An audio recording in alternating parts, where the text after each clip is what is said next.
my name is Benjamin Phillips. I'm an artist. I recently moved to the city of Ottawa from Phoenix, Arizona. This was going to be my first year here as of July 1st. And that process of relocation has started creating a creative block. So in February, I applied and was accepted to Ottawa School of Art as artist in residence, mostly to define a creative cave to get back my creative juices, and it's been wonderful. What you have here in front of you, beside me, is two sculptures that I've been working on. They're sort of a work in progress. And to my right are some fragments of sort of finishing or edited out, I'm not sure, parts of these sculptures, and beyond here are some sketches, inspirational images. So what I have here is classical form, the Kouros figure, which is directly relating to these forms, as well as Muybridge photographs of images of body in motion, which are actually referring back to classical form, as well as museum form of fragmented remains of sculptures from antiquity, as well as almost sort of the same thing as images of contemporary bodies that have going through sort of a similar process of addition and subtraction. And then sketches of, like from my sketchbook, just figuring out form, composition, and all that. Do you need to do live drawings to learn that? It certainly helps. It's an informative process of familiarizing yourself with the landscape of the body and really learning proportion.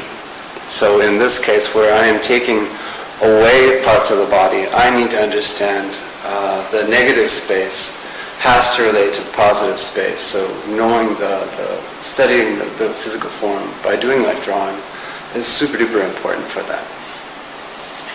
Can you talk about your art?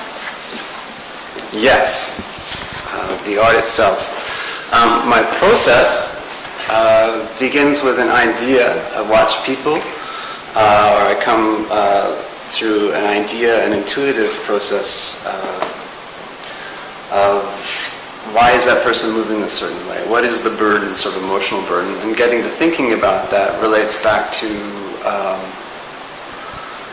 emotions, memories, and stuff like that, which are what is directly referencing the process of the evolution of my process of the form. So what happens is not a perfect form, and it's not a portrait of a person. It's more of an intuitive understanding, or it's making sense of the form with fragments. Kind of relates to Frankenstein, but it also relates to reconstruction of a memory. I work with here to my left, past the sculptures, are a collection of body castings that I've taken from friends of mine or acquaintances from school, or people that see my process and they start thinking, well, I was in a residency in New York, and a writer offered me her ear, not literally told it off, but said, please take a casting of it. And that sort of thing is, I'll let you cast my arms or my legs or whatever. And those personal impressions on me, I get to know the person through that process because it's a slow process.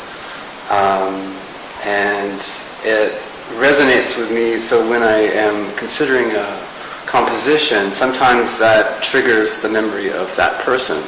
Something intuitive pulls it into the composition.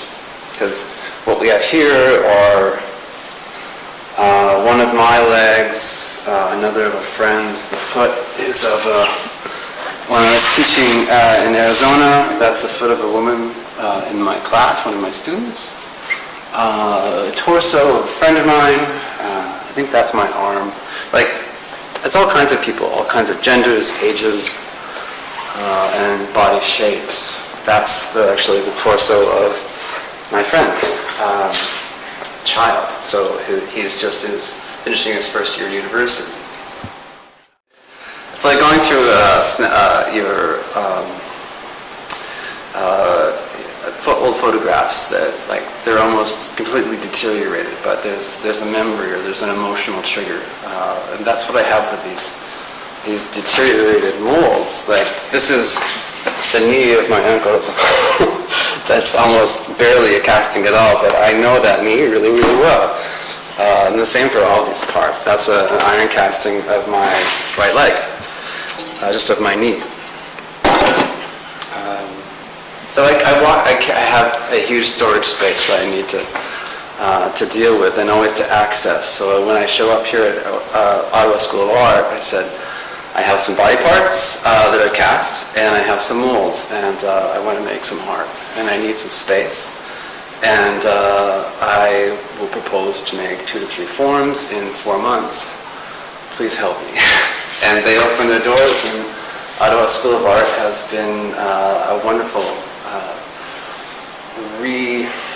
reawakening of my creative energies because it's allowed me the space.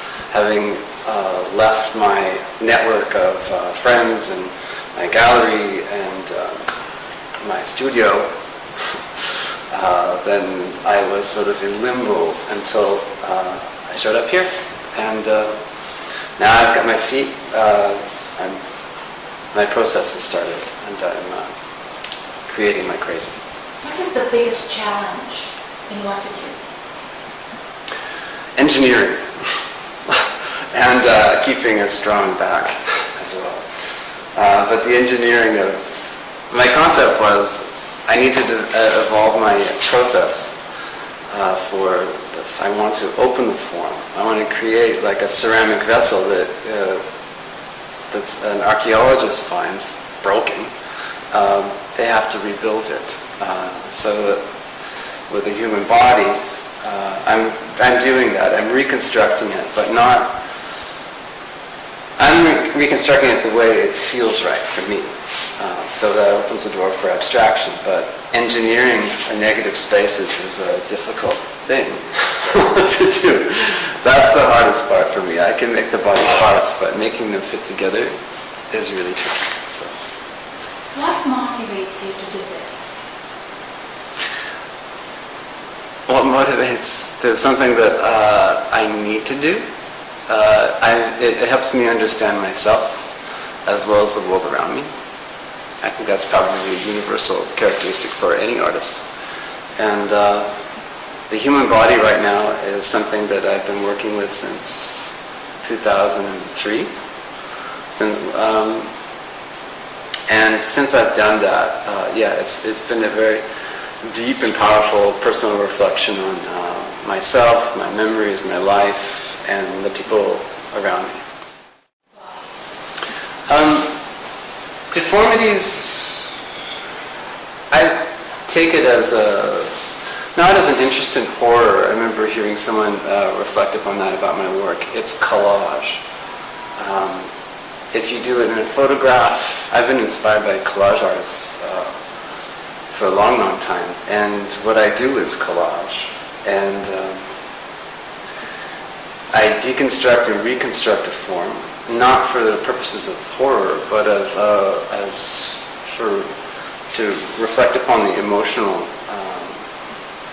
burden or weight of that person. So if it looks horrific, there's beauty in it as well, and there's always a balance of that. And that's what I'm interested in. Finding that, walking that line between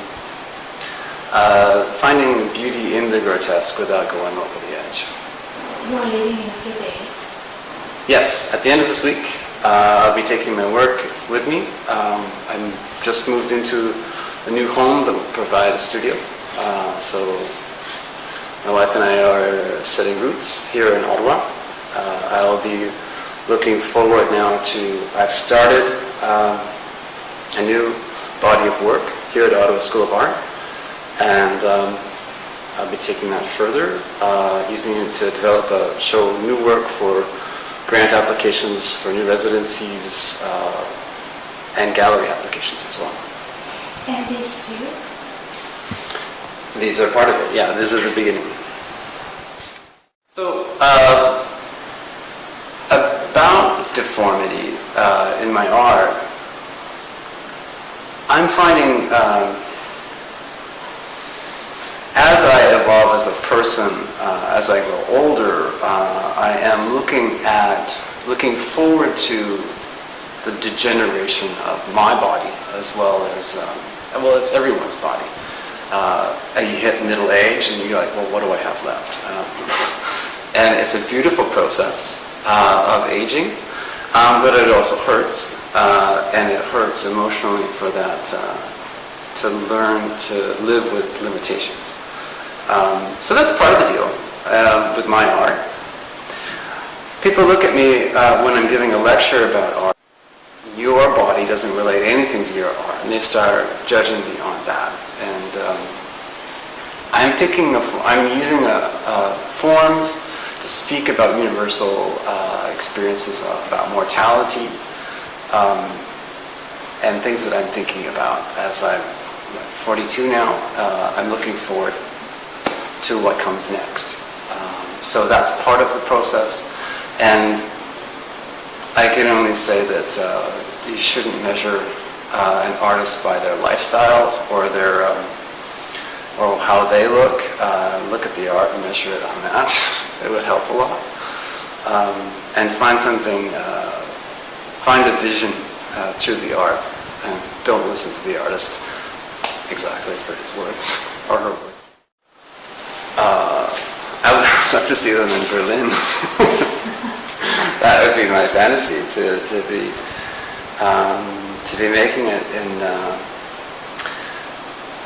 into a European gallery, but I think a year from now might be a bit quick. But yeah, no, I'm looking outside of a regional representation into more national, international. That's my goal, 5-year plan. If you could give us 3 words that defines you. Defines me or my art? Well, both. You as an artist. 3 words, I think, to describe myself and my art.